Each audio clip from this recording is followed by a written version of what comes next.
Annyeong, I'm your Korean friend, Haley. How's your Korean studying going? When you study Korean, what's the hardest part for you? Vocabulary, listening, reading, and grammar? How do you usually study grammar? Honestly, Korean grammar isn't easy, right? I totally get it. It can often be tricky and confusing. But once you have it clearly sorted out, studying will be so much easier from then on. That's why in this course, I'll be explaining all about Korean grammar in a way that's easy and fun to follow. The lecture that will help you strengthen your Korean grammar right from the basics is here, Korean Grammar in Use.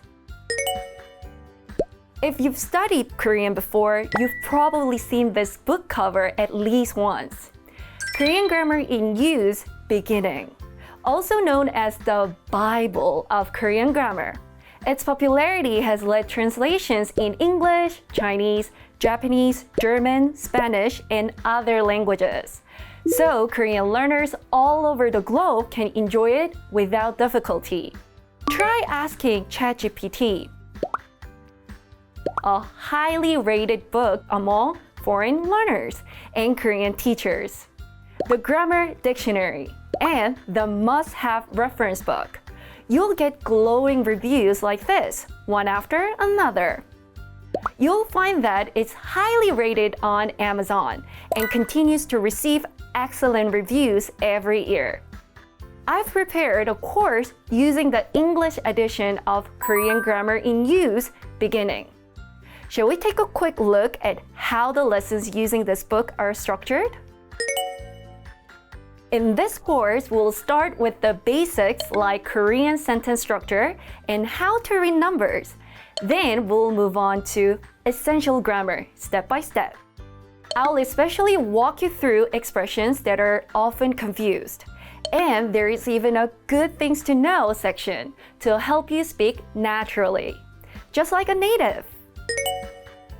So who's this course really perfect for? 헤일리 씨는 어떤 음식을 좋아해요? 치킨 이가 좋아요. 선생님, 있어요?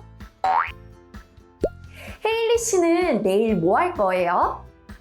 내일은 집에 영화를 볼 거예요. Anyone who can already read Hangul and form simple sentences, but find grammar challenging and want to rebuild their knowledge in a clear, structured way. It's also perfect for those who often get confused about which expressions sound more natural. Here's how each lesson is set up. First, I'll introduce the key grammar point we'll be learning that day with example sentences to show you how it can be used. Here, you can simply go through the gist of the concept. No need to get too deep. Next, I'll break down the grammar in detail on a whiteboard. But that's not the end. After that, we'll go over a clear summary table to learn even more expressions. Finally, you'll have time to check your own skills by completing the blanks in the example sentences from the beginning of the lesson this time on your own. Repeating this cycle of learning, reviewing, and putting it into practice right away will improve your Korean skills rapidly. And in this class, we're not just covering basic Korean grammar rules. We'll also go over sentence structure, how to count numbers, and even comparative expressions that can be quite confusing. Everything you need to know about Korean grammar right here. You don't need to worry about the course being too difficult. I'll make sure it's easy, fun, and crystal clear so you can get it all in one go. When I first started learning English, grammar was the hardest part for me too. But once I got my grammar knowledge sorted out, my English skills improved dramatically. After studying Korean with the Korean Grammar in Use course, you'll feel for yourself how much easier Korean becomes when you watch K-dramas, K-pop, or any other Korean videos. Alright then, I'll be waiting for you in lesson 1. See you there! Bye!